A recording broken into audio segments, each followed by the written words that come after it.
Oh my god, gamers, we are so back at the copper torch. It's not a 3-for-1 deal. This was making me nervous. I was sweating, losing sleep over it. Yeah, so if you didn't know, inside of the crafting table, there was this weird thing on Bedrock Edition where you would put all of these items and you would get 1 torch outputted instead of 4. Classic logic would say these items should output 4 torches, but with this being a new crafting recipe and it being Mojang, I mean, you never know. I was so nervous that we're gonna nerf the recipe on Java Edition, but thankfully, we could. You know what would be fire though? Making the torch a little bit more accessible. So fresh off of the heels of this week's snapshot, we got another preview with a bunch of nice changes to the Copper update and Minecraft Live and some brand new juicy leaks. If you haven't already, tickle that like button and subscribe for more updates. Oh my god, the Copper Golem, our small tiny little Easter egg, happens so much more frequently on Bedrock Edition. So I waited to set all this up until right before I was about to record this video, but I've got a little pen with Iron Golems, Copper Golems. They've been sitting in here for maybe 5 minutes. On Java, you might remember, I had so much trouble getting this trick to work. It seemed like Izuma did as well, but no, Bedrock Edition don't. It happens constantly. So this is a really cool Easter egg. It's an interaction between the Iron Golem and a Copper Golem.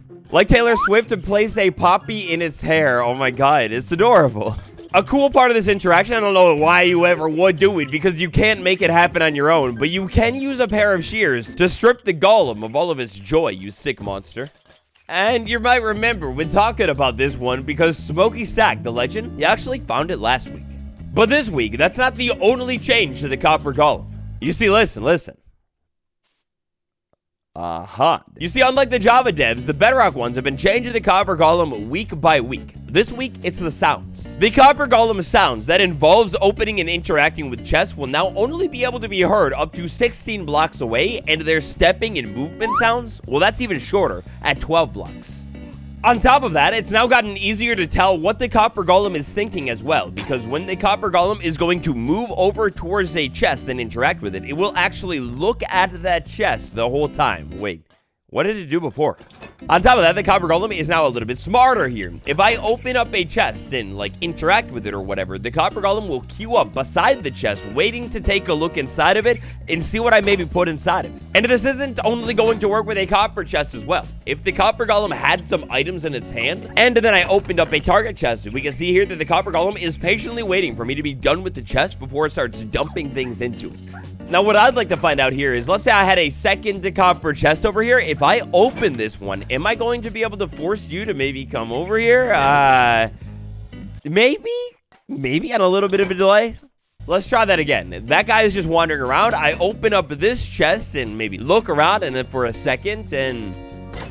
yeah, no, it doesn't seem like you care that much. Or maybe you do. Maybe you do totally care. I'm not too sure. Either way, some beautiful changes to the Copper Golem, and it gets me wondering about Java Edition.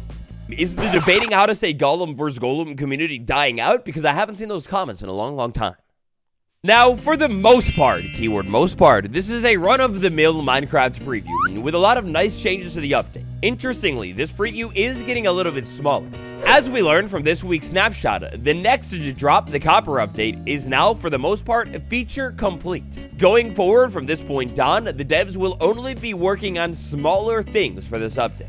That leaves not only me, but Markiplier alike both wondering what in the heck is going on or was going on with the beach teasers. Like, what?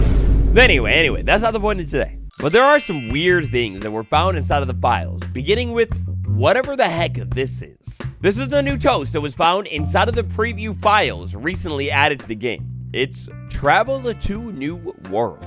Now, we get a couple of clues from that. We know that from that information, this is a new toast that will pop up. For example, did I just slaughter those for nothing? For example, a toast is something like that in the top corner. When you pick up a new item, something pops up in your game. But this toast is going to have the text to say, travel to new world. Specifically, what this could mean, it's not very clear, but I have a couple of guesses. My first guess, just like Smokey's, might be that this new toast could involve something related to servers. Maybe server linking or something? Thinking back to our past Mojang events and how they work though, well, it already seems that you could be transferred from one server to another all in-game without doing a single thing. So I guess maybe they're reworking the system? My next thought that I thought was a fire guest from Captain Barb down here, and maybe it has to do with friends. More specifically, maybe a new or different pop-up for when your friend invites you to their world, and you're already inside of your world. Maybe you could pause the game and tap on a join world or something. I'm not too sure how that system already works though. The dream theory and stretch theory. Oh man, world linking. Can you imagine it? For years now, Mojang's been on about how they'd love to make it so these new updates and the content inside of it can be found easier inside of an old world. I don't know, maybe that's a bit of a stretch. What do you think this all means? Oh my god, Minecraft Live is already seemingly upon us. So remember that based off of the announcements that happened last fall, there are 2 Minecraft Lives a year now. Well, shortly after the snapshot release this week, oh my gosh, Minecraft Live, the fall, well, Minecraft and Mojang, they're collecting things for the big show. So right now, when it comes to Minecraft Live Fall, all we've got is a chance to be in the pre-show. By August 22nd, you could submit a video, picture, screenshot, whatever, of you doing something in Minecraft for a chance to be included in the show. With this just being announced and the clock already ticking, that's not that long of an entry period. You can see, at least at the time of recording this video, there are only 588 entries. So if you got a cool world or something, make a quick video. You have a decent chance to get into the show.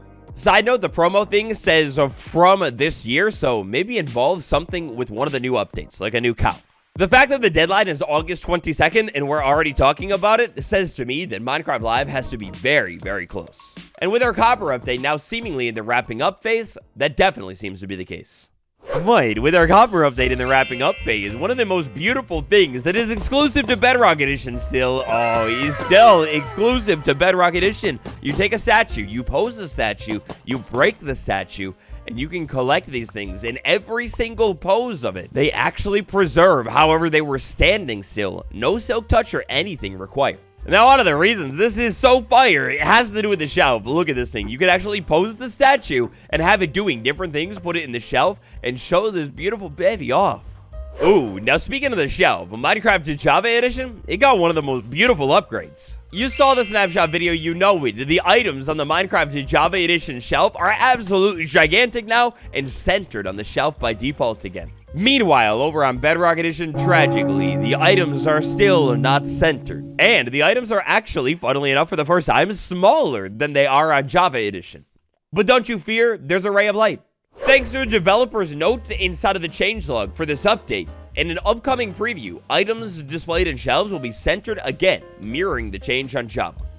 I'm sure this also means that the items will be a little bit larger as well. Now, interestingly, we have an observer update to the shelf in this week's preview. It'll be able to tell if an item is put in or taken out of the shelf, but only if items are actually put into or taken out of that specific shelf. Now, this wording's a little weird.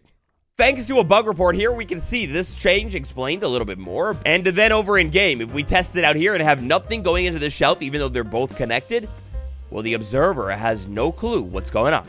Maybe this is like another secret door you could build.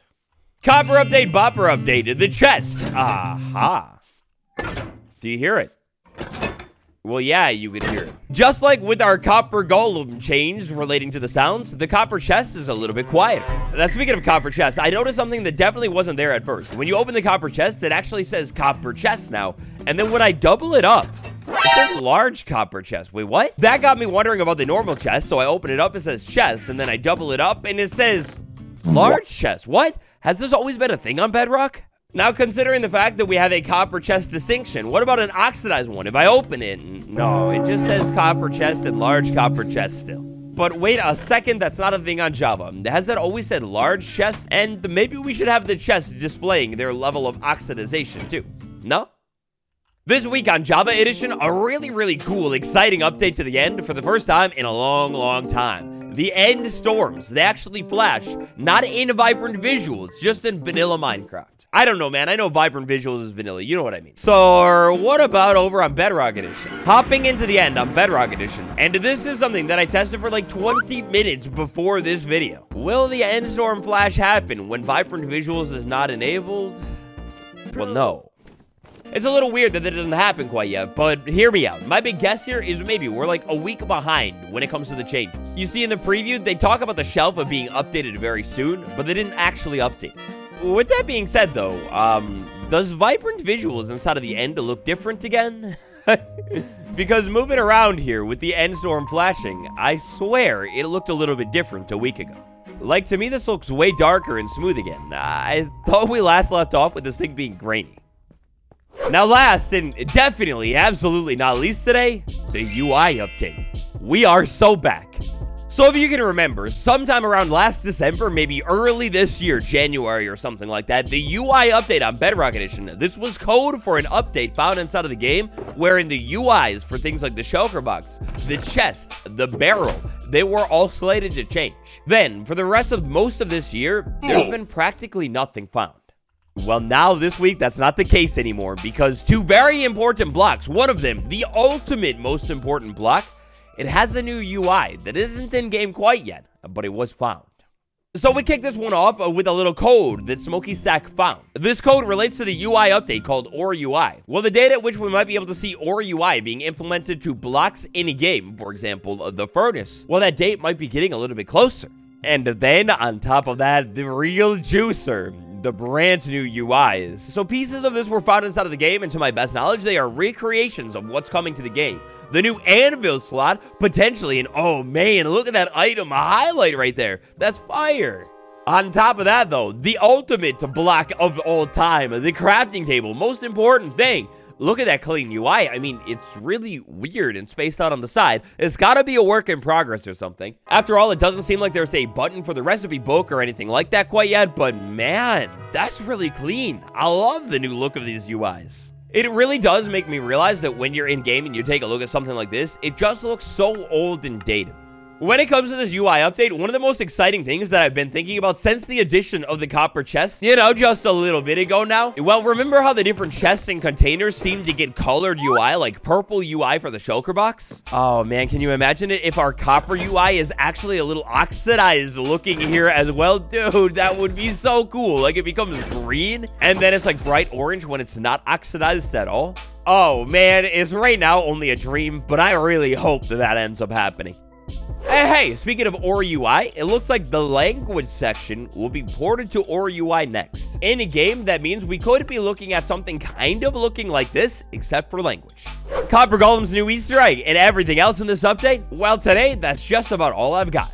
Thank you for watching, everybody. If you haven't yet, check out the snapshot video. And my survival world really has been popping off lately. If you haven't checked out any of the live survival series that I've been doing, you gotta check it out. There's a playlist for it on the channel. Check out the most recent episode. We just hit 300 days and began my biggest build yet.